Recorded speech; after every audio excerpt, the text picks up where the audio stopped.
안녕하세요. 오늘 함께할 책은 삶의 우선순위를 재정비하게 만드는 그런 책입니다. 어른 공부라는 책인데요. 양순자 작가님께서 무려 73세에 출간하신 책입니다. 살아서 죽는 연습을, 죽어서도 사는 연습을 하라. 이렇게 말씀하시는 저자는 나이 듦에 미덕에 대한 대답을 담은 책입니다. 교과서 같은 식상한 답이 아니라 저자가 직접 경험으로 건진 인생의 깊은 이야기를 들려줍니다. 30년간 사형수 교화위원으로 활동해 오면서 그리고 암 선고를 받고 죽음이 다가옴을 인정하면서 저자의 삶의 소중한 가치와 훗날 어떻게 기억되어야 할 것인가를 구체적으로 생각하게 만드는 그런 책입니다. 저는 읽으면서 눈시울도 많이 붉어지고 반성도 많이 하고 정말 위로 많이 받았던 그런 시간이었는데요. 저자의 삶의 자세와 지혜를 통해 우리가 어떻게 살아야 할지 깨닫는 그런 시간이 되셨으면 좋겠습니다. 여러분의 구독과 좋아요는 저에게 큰 힘이 됩니다. 나는 군인을 보면 반사적으로 계급장을 봐. 이등병이 힘이 없어 보이면 가슴이 찡해. 짝대기 한 줄만큼 약해 보이는 거지. 인생에도 계급장이 있어. 죽을 나이가 다 된 어른인데도 홍천 터미널에서 헤매고 있는 이등병 같은 사람이 있다는 말이야. 예전에 어느 서점에서 강의를 할 때였어. 강의 말미에 작가에게 질문하는 시간이 있었어. 맨 앞에 앉은 60대 남자분이 손을 높이 들더니 거침없이 질문을 하더라고. 선생님은 인생의 구단인데 인생의 고통을 단칼에 날려버릴 특효 처방은 없습니까? 그런 약은 없어. 나는 단호하게 대답했지.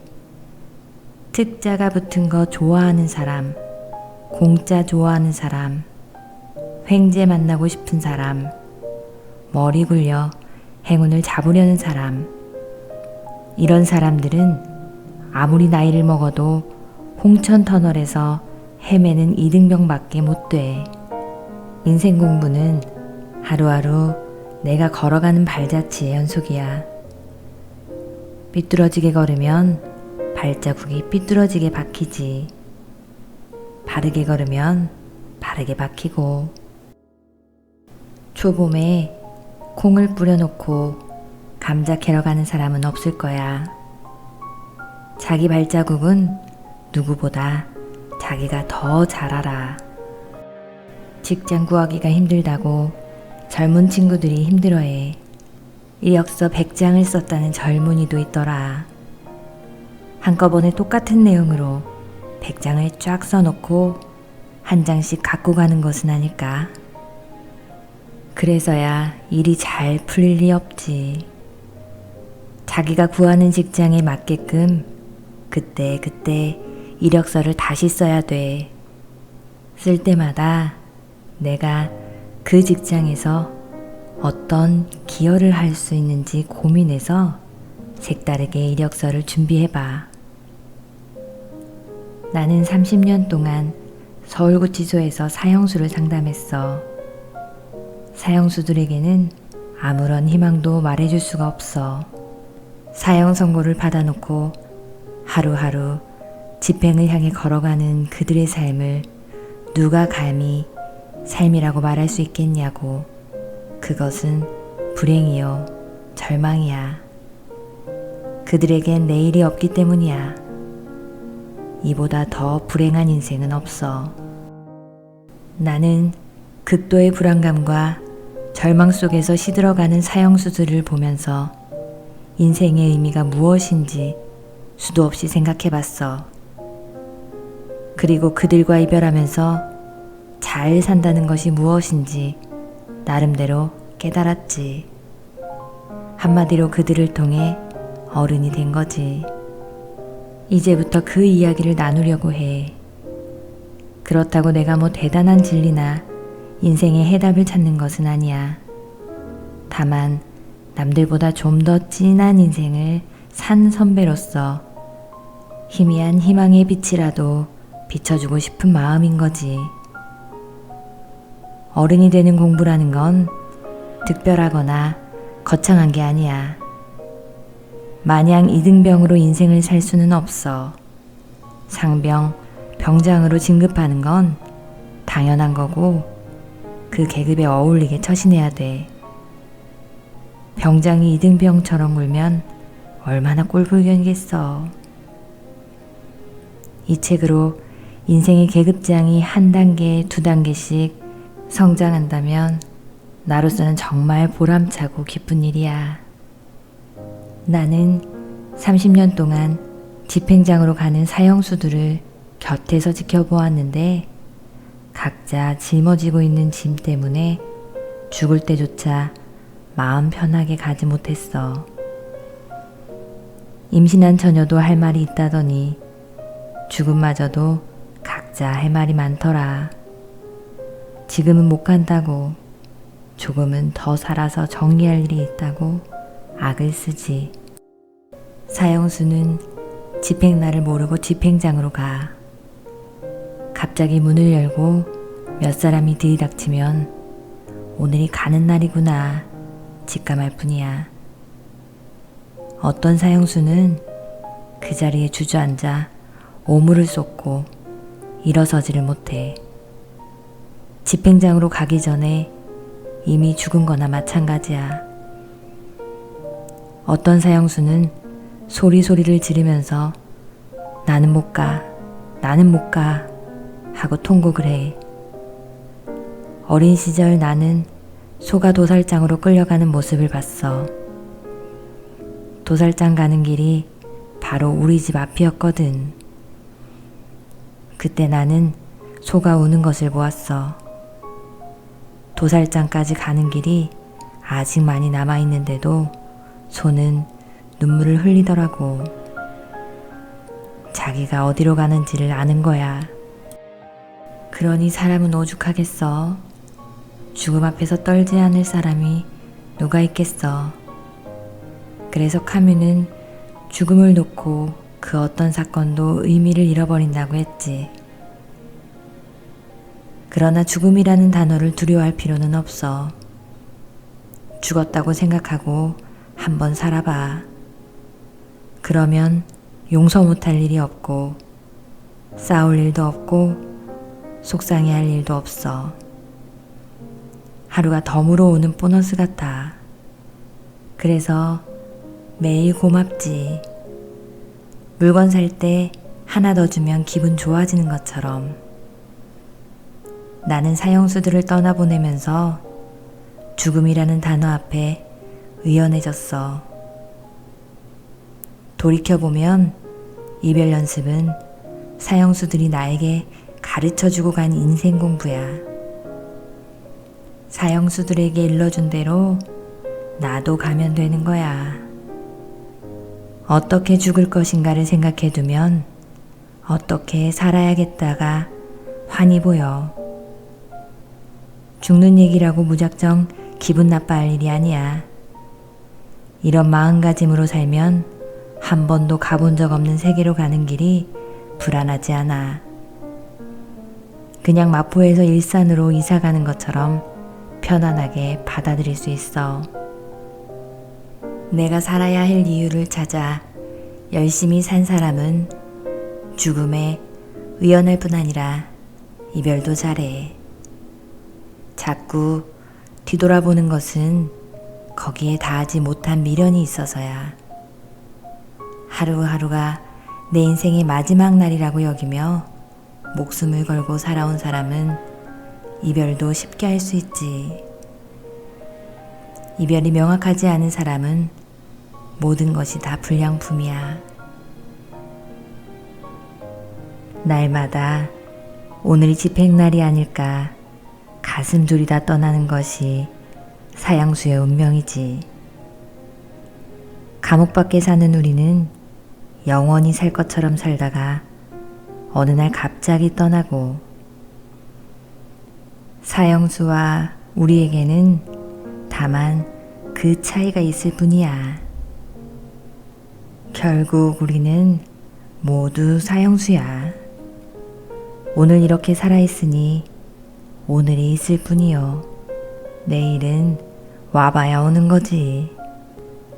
내일 만나기로 한 약속은 지켜지지 않을 가능성이 있는 거야. 그러기에 나는 오늘 이 순간이 내 생의 마지막이라고 생각하면서 살려고 해.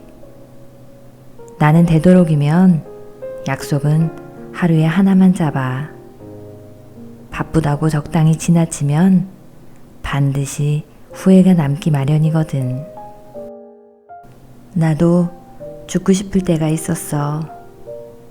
나한테만 왜 이런 곤란이 찾아오는지, 이렇게 힘들게 사는 게 무슨 의미가 있는지 도대체 알 수가 없었지.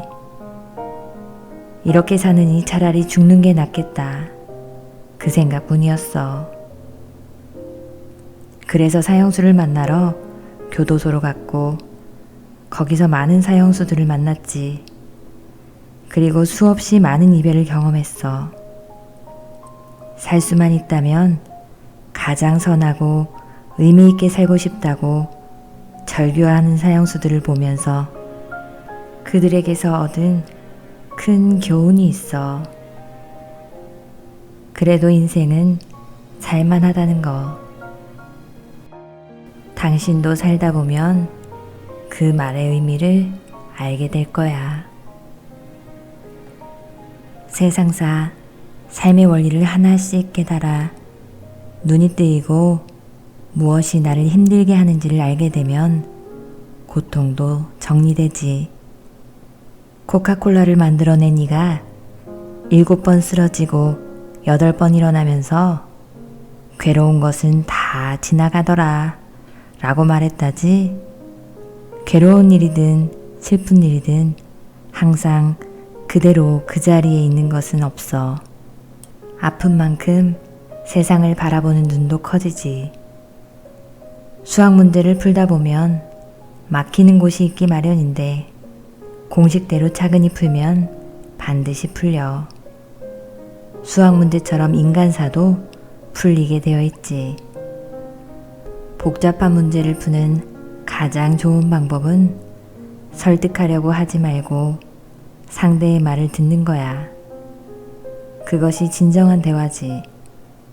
진정한 대화를 나누면 무슨 일이든 순리대로 풀려. 지금 혹시 내 인생이 왜 이렇게 꼬이나 싶어 괴롭다면 무엇이 나를 힘들게 하고 있는지 종이에 하나씩 하나씩 써봐. 써놓고 나서 그것이 정말 그렇게 힘들어할 만한 가치가 있는지 생각해 보는 거야. 별것도 아닌 일을 가지고 지나치게 고민하는 것도 자존심 상하는 일이 아닌가? 남을 미워하는 것도 그만큼의 가치가 있을 때 미워해. 그럴 가치도 없는 사람을 미워하고 있다면 그것은 나에게 상처 입히고 있는 꼴이야. 인생을 달리다 보면 누구나 터널을 만나게 돼 있어. 터널이 어둡다고 멈춰선다면 그보다 어리석은 일이 어디 있겠어. 조금만 지나면 곧 터널 끝이 나오는데 말이야. 꼼수 부리며 피하고 싶어? 갓길은 위험하다는 사실을 명심하고 살길 바래. 이젠 병원에서 못 고치는 병이 없을 정도야. 그런데 스트레스란 놈은 수술로도 약으로도 고칠 수가 없어. 사람이 일단 열을 받으면 눈에 보이는 것이 없어. 자기 하나로 끝나지 않고 여러 사람에게 전염병처럼 번져가는 것도 스트레스의 특징이야. 아내가 남편 때문에 스트레스를 받으면 아이에게 짜증을 내게 되고, 이유 없이 잔소리를 들은 아이는 밖에 나가서 다른 아이를 괴롭히고, 아버지는 직장에 가서 애꿎은 부하 직원을 괴롭히고, 지구가 종말을 고하는 그날까지 스트레스라는 병은 지상의 마지막 균으로 남아 인간을 괴롭힐 거야. 스트레스는 언제나 우리를 향해 돌진하고 있어. 막을 길이 없지.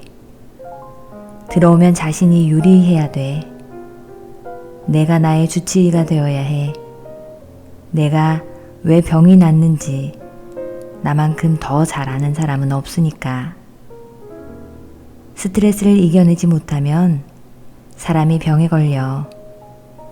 그러니 살기 위해서는 반드시 스트레스를 다스리고 조절해야 돼. 스트레스는 불과 같아. 불을 꺼야 돼. 불을 끄는 방법은 각자 성격에 따라 다르겠지. 나는 스트레스를 받을 때 마음과 주변을 정리해. 집안이 더러우면 청소하듯 마음 청소를 하는 거지. 보이는 것을 일단 눈에서 정리해야 생각이 정리되거든. 잊어버려야 할 대상의 흔적이 계속 여기저기 보이면 묵은 밥이 올라오듯 되살아나. 그때는 더 큰 고통이 되거든. 스트레스 받을 때가 잡동사니를 버리기에 좋은 때야. 버릴까 말까 망설이던 것을 확실하게 내보내는 거지. 군더더기 없이 말끔히 비운 공간을 보면 기분이 개운해져. 화가 내 안에서 밖으로 나가는 느낌이지. 나는 설거지를 좋아해. 설거지하면서 그릇만 씻는다고 생각하지 않아. 묵은 때를 씻는다고 생각하면 기분이 상쾌해져. 콸콸 흐르는 물에 빡빡 씻어봐. 살림 위치를 이쪽 저쪽으로 바꿔보는 거야. 위치를 바꾸면서 나오는 먼지를 깨끗이 닦아내. 내 속에서 화를 밀어내듯 위치가 바뀌면 생각도 바뀌거든. 복잡한 서랍 정리를 해봐. 잘 안 쓰는 서랍을 열어보면 몇 년째 열어볼 일이 없었다는 것을 알게 돼. 그리고 지금까지 왜 이런 것들을 넣어놓고 있었냐 궁금해지지. 몽땅 내보내버리면 수납할 곳이 갑자기 많아져서 집을 한 채 새로 산 것처럼 가슴이 뻥 뚫려. 가슴에 얹혀있던 화 덩어리가 화살처럼 나아가는 것을 느껴. 개운해지지. 물건 따라 스트레스도 따라 나가는 것 느껴봐. 집안을 음악으로 가득 채워봐. 버릴 건 버리고 청소를 깨끗이 하고 나서는 음악으로 집안을 가득 채우는 거야. 이럴 때 음악은 마치 공기청정기 같아. 그리고 시간과 관계없이 호수공원으로 나가. 이 생각 저 생각을 충분히 하면서 마음껏 감정의 찌꺼기를 걷어내지. 나는 지금 잘 버리고 지우고 있는가? 대답해주는 사람은 없어. 그저 내 기분이 상쾌하면 그것으로 좋게. 그리고 다시는 미움과 관심을 내 생각 속에 두지 않기로 마음먹지. 여기에 명상을 더하면 더할 나위 없이 효과가 크지. 큰 사건은 시간을 더 많이 필요로 할 때가 있어. 그럴 때는 낯선 곳으로 잠시 여행을 떠나. 혼자서. 술과 사람을 상대로 스트레스를 풀면 더 큰 화를 부르기 쉬워. 주위에 보면 스트레스를 품고 다니는 시한폭탄 같은 사람이 있지. 그런 사람은 가능한 한 피하고 만나지 마. 스트레스를 받을 때 바로 당신에게 쏘면 상대가 죽어. 12층에서 떨어졌는데 산 사람이 있어. 그것도 어린아이가 말이야. 그런데 그 아이는 나뭇가지에 한 번 걸리고 자동차 본네트 위에 떨어졌다가 땅으로 굴렀어. 2번 충격을 조절한 것이지. 나무가 한 번, 자동차 본네트가 한 번. 땅에 떨어질 때는 완만한 상태로 떨어진 거야. 내가 위에 알려준 5가지로 바로 충격을 덜어주는 역할을 하는 것이지. 마지막으로 여행까지 하고 오면 마음이 바뀌거든. 용서를 할 것이냐 말 것이냐, 이대로 갈 것이냐, 그냥 버릴 것이냐. 그때 내리는 결정이야말로 현명한 답이 되는 거야.